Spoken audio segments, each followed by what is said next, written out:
بسم اللہ والصلاۃ والسلام علی رسول اللہ اما بعد۔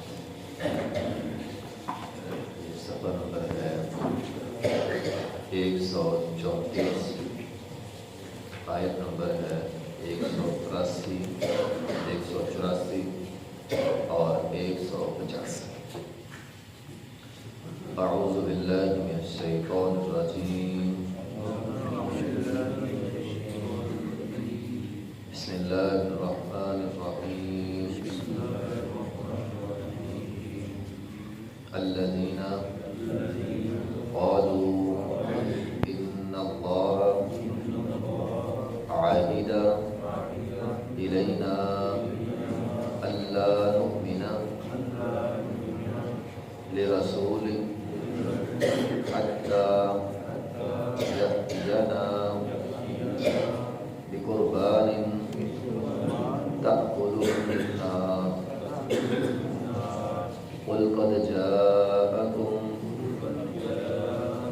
رسل من قبلی بالبشرات وبالذی قلتم فلم قتلتموہم ان کنتم صادقین فإن كذبوك فقد كذب رسل من قبلك جاءوا بالبشرات والزبر والكتاب المنير كل نفس ذائقة الموت وإنما توفون أجوركم يوم القيامة فمن زحزح عن النار وأدخل الجنة فقد فاز وما الحياة الدنيا إلا متاع الغرور۔ الذین وہ لوگ قالوا جنہوں نے کہا ان اللہ بے شک اللہ تعالیٰ عہد الینا اللہ نے ہم سے نا ایک وعدہ لیا تھا کہ اللہ نؤمن یہ کہ ہم ہرگز ایمان نہیں لائیں گے لرسول کسی ایک رسول پر حتیٰ کہ یأتینا بقربان وہ رسول لائے ہمارے پاس ایسی قربانی تأکل النار جس کو آگ کھا جائے، قربانی کر کے رکھ دی جائے، آگ آسمان سے آئے اور اس کو کھا لے۔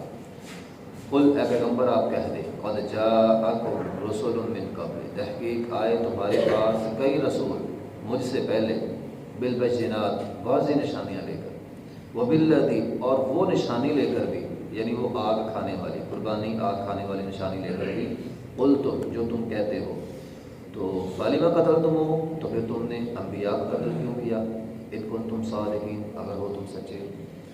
فإن كذبوك بس اگر وہ آپ کو جھٹلاتے ہیں فقد كذب رسل من قبلک انہوں نے آپ سے پہلے بہت سارے رسول جھٹلا دیے، جاءوا بالبینات جو واضح نشانیاں لائے تھے، والزبر اور صحیفے لائے تھے، والکتاب کتاب المنیر اور روشن کتاب لائے تھے۔ کل نفس ذائقۃ الموت ہر نفس نے موت کا ذائقہ چکھنا ہے، وانما توفون اور صرف پورا دیا جائے گا اجورکم تمہیں تمہارا اجر یوم القیامہ قیامت کے دن۔ فمن زحزح عن النار جو شخص ہٹا دیا گیا آگ سے، وادخل الجنہ اور داخل کر دیا گیا جنت میں، فقد فاز وہ کامیاب ہے۔ وما الحیات الدنیا نہیں ہے دنیا کی زندگی الا متاع الغرور مگر دھوکے کا سامان۔ اس پہلی آیت میں یہودیوں کا دوسرا بہتان، ایک بہتان ہم نے کل پڑھا تھا ان اللہ فقیر ونحن اغنیاء، وہ کہتے تھے اللہ نعوذ باللہ فقیر ہو گیا ہم غنی ہیں۔ آج دوسرا ان کا بہتان یہ ہے کہ وہ نبی علیہ السلام نے جب انہیں دعوت دی نا رسالت کی نبوت کی تو وہ کہتے تھے اصل میں موسیٰ علیہ السلام نے ہم سے وعدہ کیا تھا کہ نبی وہ ہوتا ہے جس کی قربانی آگ کھا جائے۔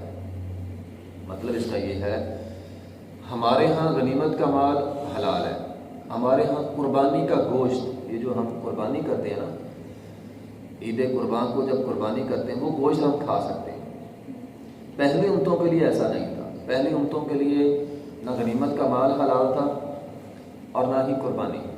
تو وہ کیا کرتے تھے، غنیمت کا مال سارا ایک جگہ اکٹھا کر دیتے تھے اور آسمان سے ایک آگ آتی تھی، اس کو کھا جاتی تھی۔ یا پھر قربانی کو، جس طرح آدم علیہ السلام کے بیٹوں نے قربانی کی اور ایک نے قربانی، دونوں نے قربانی کی، ایک کی قربانی آسمان سے آگ آئی کھا گئی اور ایک کی قربانی کو نہ کھایا۔ تو جس کی قربانی آگ کھا جاتی تھی تو سمجھ لیا جاتا تھا یہ اللہ نے قبول کر لیا، تو جس کی قربانی آگ نہیں کھاتی تھی تو یہ سمجھا جاتا تھا اس کی قربانی اللہ کو قبول نہیں ہے۔ ہماری شریعت میں اللہ تعالیٰ نے رحم کیا ہے، ہم قربانی کا گوشت بھی خود کھا سکتے ہیں اور مال غنیمت جو لشکر، امیر کا لشکر ہے، امیر لشکر ہے، اس کی مرضی کے مطابق جو وہ حصہ دے وہ ہم کھا سکتے ہیں۔ تو یہودی کہنے لگے تم تو مال غنیمت بھی کھاتے ہو، قربانیاں بھی کھاتے ہو، تم رسول کیسے ہو گئے؟ موسیٰ علیہ السلام نے تو کہا تھا رسول ہوتا ہی وہ ہے جو جس کی قربانی آگ کھا جائے۔ تو یہاں اللہ تعالیٰ نے وضاحت کی ہے، فرمایا اس سے پہلے بہت سارے رسول آئے، اگر بات صرف یہ ہے، اگر فارمولہ صرف یہ ہے کہ جس کی قربانی آگ کھا جائے وہ رسول ہے، تو اس سے پہلے بہت سارے رسول آئے، تم نے انہیں قتل کیوں کیا؟ سورہ یاسین کے اندر 3 رسول آئے، تم نے 3 کو قتل کیا، ان کی قربانی آگ کھا جاتی تھی۔ تو اس سے پتہ چلا یہ تمہاری بات غلط ہے کہ تم اس کو رسول مانتے ہو جس کی قربانی آگ کھاتی ہے۔ دوسری بات، یہ بات ٹھیک ہے کہ بعض رسولوں کی زمانے میں قربانی آگ کھاتی تھی، لیکن یہ کوئی نبوت کی دلیل نہیں ہے۔ اللہ نے کسی جگہ میں یہ نہیں کہا کہ یہ نبوت کی دلیل ہے۔ ہاں، ان کی شریعت میں یہ حکم تھا، ایک حکم تھا، نبوت کی دلیل نہیں تھی۔ یہ یہودی صرف اس کو ٹال مٹول کر کے نبی علیہ السلام کی نبوت سے لوگوں کو پھیرنا چاہتے تھے، اور آج کے زمانے میں ایسا ہوتا ہے۔ وہ تو یہودی تھے، آج کے زمانے میں ہوتا ہے مسلمان بڑی ٹال مٹول کرتے ہیں، دین کے احکامات پہ بڑی ٹال مٹول کرتے ہیں، بات ماننی نہ ہو ٹال مٹول کرتے ہیں۔ بہت ساری حدیثوں میں منع آیا ہے، زکوٰۃ معاملے میں نبی علیہ السلام کی بہت ساری حدیثیں ہیں۔ آپ میں زکوٰۃ دینے کی باری آتی ہے، اپنے جانور کم کر لیتے ہیں۔ مثال کے طور پر 5 اونٹوں پہ زکوٰۃ ہے، اب سال گزرنے والا ہے، 1 اونٹ کسی اور کو دے دیا تحفے در، 4 ہو گئے، 4 پہ زکوٰۃ کوئی نہیں، یا 1 اونٹ بیچ دیا۔ اسی طرح ہمارے ہاں پیسے کی زکوٰۃ ہے، 52.5 تولے چاندی کے برابر پیسہ ہو، سال گزر جائے، اس پہ زکوٰۃ ہے۔ اب یہ تقریباً 1 سوا لاکھ روپے بنتا ہے، تو 1.25 لاکھ روپیہ اس کے پاس تھا، سال گزر گیا، زکوٰۃ دینے کی باری آئی، اس نے تھوڑے سے پیسے جان بوجھ کے خرچ کر دیے تاکہ مجھے زکوٰۃ نہ دینی پڑے۔ تو یہ ایسے ہیلے ہماری امت میں بھی موجود ہیں۔ وہ بڑے ہیلے کرتے تھے، ہمارے ہاں احکامات کو ٹھکرانے کے، یعنی بات نہیں ماننی، ہیلا کرنا ہے۔ تمہارا ہیلے سازی سے بچنا چاہیے، عذر بہانے کرنا، دین کے مقابلے میں اپنی رائے پیش کرنا، یہ دین کے مقابلے میں رائے انہوں نے پیش کی۔ فرمایا فَإِنْ كَذَّبُوكَ فَقَدْ كُذِّبَ رُسُلٌ مِّن قَبْلِكَ، اے پیغمبر آپ نے پریشان نہیں ہونا، انہوں نے آپ کو جھٹلایا ہے، آپ سے پہلے بہت سارے انبیاء کو جھٹلایا ہے۔ جاءوا بِالْبَيِّنَاتِ، جو واضح نشانیاں لائے تھے، وَالزُّبُرُ، زبر کہتے ہیں اس کتاب کو جس کے اندر چھوٹی چھوٹی کتابیں ہوں اور اس کے اندر نصیحت ہو، اس کو کیا کہتے ہیں؟ زبر۔ قرآن نے داؤد علیہ السلام پہ نازل ہونے والی کتاب کو زبور کہا ہے۔ اس کو زبور کہنے کی وجہ بھی یہی ہے کہ اس کے اندر نصیحتیں تھیں، حکمت کی باتیں تھیں، دنائی کی باتیں تھیں۔ الکتاب، الکتاب اس کو کہتے ہیں جس کے اندر نصیحتوں کے ساتھ ساتھ شریعت کے سارے احکام موجود ہیں، اور یہ اعزاز صرف قرآن کو حاصل ہے۔ قرآن کے علاوہ جتنی آسمانی کتابیں بھی ہیں ان کے اندر بھی جس طرح زبور ہے وہ حکمت اور دنائی کی باتوں پہ مبنی تھی، تورات کے اندر بھی تورات کی وضاحت انجیل نے کی ہے آگے، لیکن قرآن ایک ایسی کتاب آئی ہے جو بالکل مکمل ہے، اس کی وضاحت کی ضرورت نہیں ہے۔ ہاں، نبی علیہ السلام نے اس کی تفسیر کی ہے، تو ایسا نہیں ہے کہ کوئی اور حکم رہتا تھا تو کسی اور کتاب میں اب آئے گا، اب کسی اور کتاب میں کوئی حکم نہیں آئے گا، قرآن آخری کتاب ہے۔ تو کتاب، الکتاب اس کو کہتے ہیں جس کے اندر حکمت کی باتیں بھی ہوں، دنائی کی باتیں بھی ہوں اور احکام و مسائل بھی ہوں، اس کو الکتاب کہتے ہیں۔ کل نفس ذائقۃ الموت، ہر نفس نے، دیکھو یہاں پہ اللہ تعالیٰ نے ہر انسان نے کہا، ہر نفس کا ہے۔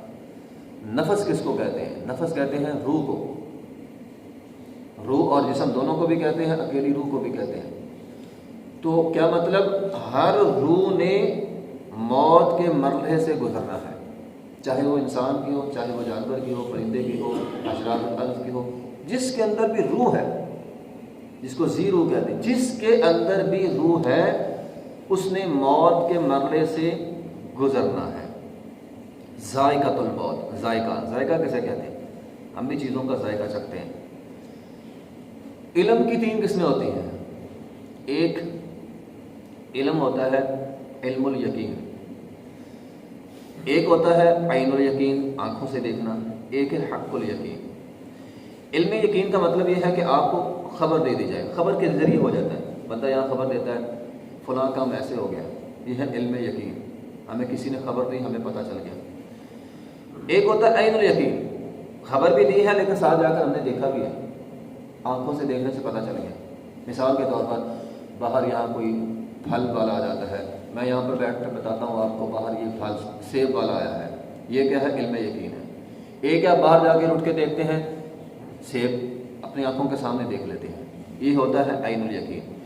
ایک ہوتا ہے حق الیقین، اور یہ اس وقت ہوتا ہے جب آپ اس چیز کو کھائیں، سیب اٹھایا آپ نے کھا لیا، یہ حق الیقین ہو گیا، ٹھیک ہے۔ اللہ نے قرآن میں بھی اس کو بیان کیا ہے، لَتَرَوُنَّ الْجَحِيمَ ثُمَّ لَتَرَوُنَّهَا عَيْنَ الْيَقِينِ، پہلے ہمیں جہنم کے بارے میں خبر ہے، جہنم ہے، جب آنکھوں کے سامنے دیکھیں گے تو فرمایا عین الیقین ہو جائے گا، اب آنکھوں کے سامنے ہے۔ تو یہی چیز موت کے ساتھ ہے۔ اب ہمیں یہاں پتہ چلتا ہے، فون آ جاتا ہے فلاں عزیز فوت ہو گیا، یہ موت کی خبر ہے، یہ علم یقین ہے۔ ایک ہے مرنے والے کو اپنی آنکھوں کے سامنے دیکھتے ہیں، روح نکل رہی ہے، یا مردے کو اپنے سامنے دیکھتے ہیں، وہ ہوگا عین الیقین۔ ابھی حق الیقین باقی ہے، اور وہ کب ہوگا؟ جب موت آ جائے گی۔ یعنی جس طرح سیب کو کھایا تو حق الیقین ہے، حق الیقین کو جٹانا ناممکن ہوتا ہے، اپنے اندر آنکھوں سے بھی دیکھ لیا، عمل بھی ہو گیا، اب جٹلانے کی گنجائش باقی نہیں رہی۔ تو علم یقین ہمارے پاس ہے، موت میں آنا ہے۔ عین الیقین بھی ہے، ہم مردے کو اپنے سامنے دیکھتے ہیں، حق الیقین ابھی باقی ہے، اور یہ اس وقت ہوگا جب وہ موت کا ذائقہ ہم چکھیں گے، جب موت آ جائے گی تب حق الیقین ہو جائے گا۔ تو بہرحال اللہ تعالیٰ فرماتے ہیں کل نفس ذائقۃ الموت، ہر جان نے حق الیقین یعنی موت کا ذائقہ چکھنا ہے، اسے موت آئے گی۔ وَإِنَّمَا تُوَفَّوْنَ، صرف توفون کہتے ہیں فوت کرنے کو، اور توفون کا معنی ہوتا ہے پورا پورا لینا بھی۔ دنیا میں انسان کی اچھائی ہو یا انسان کی برائی ہو، انسان نیکی کا کام کرے یا برا کام کرے، نیکی کرے تو اسے پورا پورا بدلہ نہیں ملتا، اللہ جو بھی دیتا ہے وہ ابھی کم ہی ہوتا ہے، اور اسی طرح گناہ کرتا ہے پوری پوری سزا نہیں ملتی، جتنی بھی سزا آتی ہے کم ہی ہوتی ہے آخرت کے مقابلے میں۔ آخرت وہ دن ہے کہ آخرت کے بعد نیکی کا بدلہ بھی انسان کو پورا ملے گا اور گناہ کی سزا بھی پوری ملے گی۔ بعض بار ہوتا ہے بندہ اچھا کام کرتا ہے، اللہ اسے دنیا میں بہت کچھ دیتے ہیں، لیکن وہ بہت کچھ بھی آخرت کے مقابلے میں، جنت کے مقابلے میں کچھ نہیں۔ دنیا کی تو کوئی وقت نہیں نا جنت کے مقابلے میں، تو اس لیے اللہ تعالیٰ نے فرمایا انما توفون اجورکم یوم القیامہ، قیامت کے دن پورا پورا اجر ملنا ہے۔ گناہ کیا ہے اس کی پوری سزا ملے گی، نیکی کی ہے تو اس کا پورا اجر ملے گا۔ فمن زحزح عن النار وادخل الجنہ فقد فاز، اصل بات تو یہ ہے کامیابی، جو جہنم سے ہٹا دیا گیا جنت میں داخل کر دیا گیا وہ کامیاب۔ دنیا میں بندے کے پیچھے ہزاروں بندے ہوں، ہزاروں فالوور ہوں، لاکھوں، بندہ بڑا سینہ چوڑا کرتا ہے میرے پیچھے لاکھوں فالوور ہیں، لیکن یہ کوئی کامیابی نہیں ہے۔ دنیا کی نظر میں کامیابی ہوگی، اللہ کی نظر میں نہیں ہے۔